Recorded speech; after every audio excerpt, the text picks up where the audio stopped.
Hey there. Taurus Tarot here, singing a little dash for you.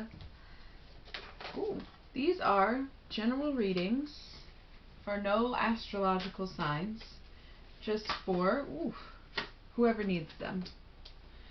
This is the third video, so you pick one of them. You can listen to them all, whichever one applies the best. You'll know it's your message, but don't listen to them all and try to make them fit your situation. Take them how they resonate, if they resonate, when they resonate. So, this is just a general reading for whoever needs it. Okay? Oh, that one jumped. Alright, just going to shuffle a little bit more. Okay, let's see what's going on. We're going to get a few more cards.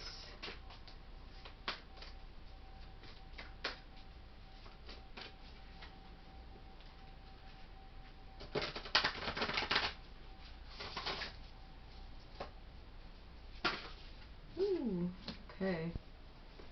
Alright, I'll take it.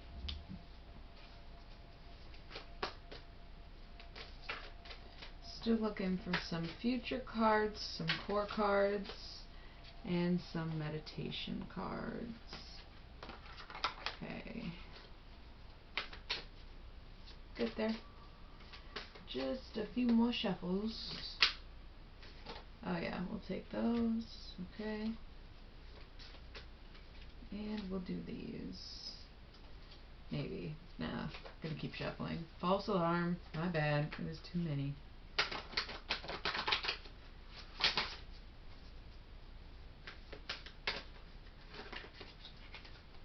Those. Alright, just looking for a couple more cards, about 3 more cards, and then we will be ready to go. Here they are. Okay. Looks good. Let's just keep the bottom of the deck. 9 of discs, which is gain. Okay, so no matter what happens, just know that whatever this situation is, you're going to get a lot out of it. You will. Have no fear. Let's get into it. Let's start this reading. To begin, we have this reverse Princess of Cups, this 3 of discs, which is works, and the star. So, it's almost like something in you is changing right now. Something about your perspective or just your general attitude in life is beginning to shift, which is why we have a reverse Princess of Cups. It's almost like you're dumping out the old to allow in the new. And then we also have the 3 of discs, so we've got that nice little triangle, things bouncing off each other, kind of working out for your best efforts, through your best efforts. And then what was the last one we had? Higher Arcana, right? Yeah, the star. So it's going to be, it's almost like you're surprising yourself with this reinvention of the self, right? You're finally coming into your own, it seems. So look ahead with smiles, right? You want it to be a good surprise.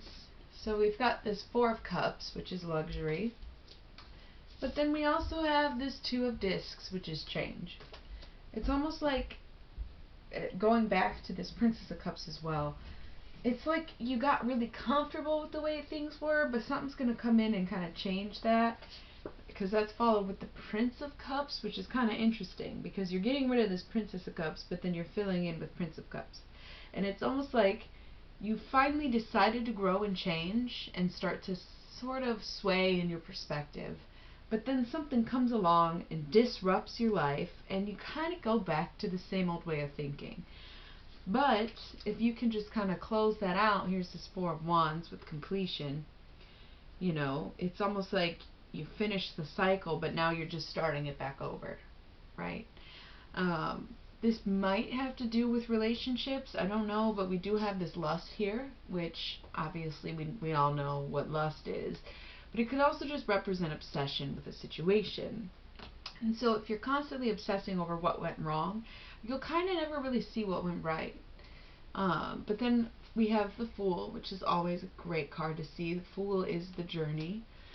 And we have it right next to this Two of Cups, which is love. So maybe you got into this cycle of sexual energy and not caring about anything but the physical, and now you're trying to change your perspective and close out that sort of habit, and you're on this journey to find true love, and that'll be good too. But then we have the Strength card here. Whenever you have strength, you have resistance. It's always something to remember. So it's good to stay strong, but it sucks to have to be strong, you know? So that's just what we've got floating on the surface. There's not too many cards face down, but let's just see what's going on. Yeah, we have the Three of Swords, the Death card, and the Five of Cups, which is disappointment, next to the Hanged Man. So what that is most likely referring to is the fact that, yeah, you are closing out a cycle. You are changing your perspective. And it's hard. It can be sad, sorrow, whatever. It's not super terrible, but it's just not super awesome. And maybe you are starting to realize that you were obsessed with this person and you weren't in a healthy relationship or a healthy love, because that's ending too. This love isn't something new that's coming. It's something that has already happened and it's finished out. And so you're trying to be strong through this time of like separation or breaking up, whatever it may be. But you want to get your perspective back before you move on to something else. And you are really dedicated to kind of gaining that perspective again. So you're doing pretty good, I would say. But it is hard, and it's a big cycle to be closing out right now too. Just kind of feels that way. But just know that yes, it really is over. And it is time to move on. Alright, let's see these future cards, shall we? Ooh, ooh. I don't like putting that one on camera, but it was a surprise, so I guess jig's up. I'm putting it on camera now. Universal hexagram. Okay. Six of Cups. The Hierophant. And the Nine of Cups. Okay, so to start, the universal hexagram is the divine feminine and the divine masculine coming together for divine love. Maybe I was wrong about the breakup. Maybe this is the next person. Maybe this is the current person. Whatever the case may be, there's something in you that needs to kind of cycle out in order for you to keep moving on this journey, I would say. It is a little confusing. It's a lot of back and forth energy, but maybe that's the thing, is you need to learn to be more decisive and decide if this relationship or this situation is something that you really want, or is it just something that you're in. But I do have this universal hexagram here, followed by the Six of Cups, which is pleasure, so it's not like you don't enjoy yourself. And the Hierophant, which is sort of has a lot to do with wisdom, but also tradition, followed by the Nine of Cups, which is happiness. So this person brings you a lot of happiness. If they're asking you to change something about yourself or work on something about yourself, do it. I would say just do it. Just work on it. Because it seems like you have a good thing that you're about to let get thrown away. So there's that. So you better start changing that attitude. You might just get the surprise of your life. But if you let it go, it will go. If you hold on and you make it work, it's there for you. And it is divine. Okay? So maybe you're on the verge of a breakup, but you really shouldn't be breaking up, I guess, is what I'm saying. You need to work on it. Alright, let's check out these meditation cards. We have the Eon, the Ace of Discs, and the Ten of Discs. So the Eon is judgment, and now we have the 10 and the Ace, which are totally opposite, right? But they're both discs, which is kind of cool. What is this telling us? What is this meditation? I don't know. You had this very romantic and emotional kind of reading, and now it's like back to money, you know, and materials, and with the judgment. So meditation is going to be, I am allowing myself to become abundant, and I will not let any judgments stop me from gaining the abundance I need. It's a little mouthy, it's a little wordy, there's a lot, but it works, right? I think it's a good meditation. I think so. Alright, let's just draw you a demon card. Ooh. Let's see if King comes back out. Whoa. You got 3. Brat. Let's just see what they are. We got Flavros. Sounds kind of delicious. Lucifer himself showing up. And Buffonite. Buffonite has come up today. I want to save Lucifer for last. We'll go in alphabetical order. Alright, let's see what Buffonite's. Buffonite is like the anecdote. But I'll read it again. Okay. Perhaps there is no scientific basis for the claims that Buffonite is an antidote, let alone that it exists at all. Many Buffonite amulets were in fact fossilized fish heads, but as a metaphor it is still quite powerful. Toads were often described as witches' familiars, and their skin was thought to be used in all manner of magical poisons. Whoa, poisons? I would just assume potions. That's intense. Yet from inside the head of the toads, folklore involved also invented a cure. Divination. Focus on finding worth and beauty in circumstances or items that others may regard as ugly. So look for the sunshine and the storm when you're at work, when you're dealing with coworkers, when you're dealing with even like if you are in the trade business. Okay, I didn't mean that. That sounded like not what I meant at all. You know, if you're a buyer, you know, look for the beauty and the ugly, because you never know what you're passing up if you're too focused on the way it looks on the outside, right? Something like that. I don't know. Let's see what Flavros has to say. Flavros is said to be a liar who will beguile those who conjure him and try to coerce them under his command. He can, however, be bound with a magical triangle in which he will only tell the truth. However, that seems to be a test as far as Flavros is concerned.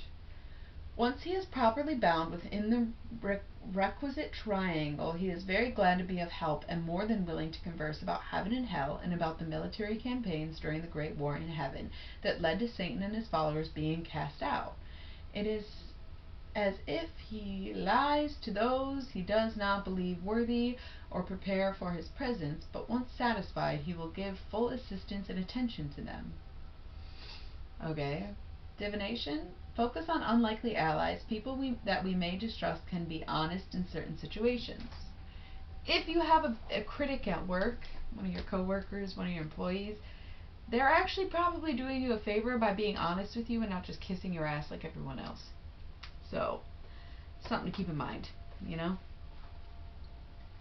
Alright, let's see what little Lucifer has to say. Lucifer looks like a bratty little baby. Not so scary anymore, are you now, Lucifer? Alright. Colin de Plancy's Lucifer appears as a young boy with a pretty face. Even when angry, the demon never changes to a form that is anything but beautiful. The name Lucifer was often used, or alleged, in the rituals and sabbaths of European witches. Lucifer was known to appear at some of these gatherings. In fact, a favorite childlike trick of the demon was to pull witches off of their brooms while they were en route to the gatherings, but after giving them a playful fright, he would carry them to the sabbat on his shoulders. Although Lucifer is sometimes mischievous, he is said to be very strict about justice in hell. Divination. Focus on finding sympathy and understanding for those with whom there is no agreement, even enemies. Okay, say you're at a board meeting and somebody's got like a combating view or they want to do something different. You know, just embrace it. Just like try to come up with a compromise. Do your best, you know. It'll be alright. So that's what I got for you. It's all good. I think that was really a lot to deal with, and I wish you a lot of luck. A little bit of chaotic energy, kind of up and down, but that's the thing you got to remember: when you're up, bring yourself down, and when you're down, bring yourself up so you can get that middle level ground. Okay? So good luck out there.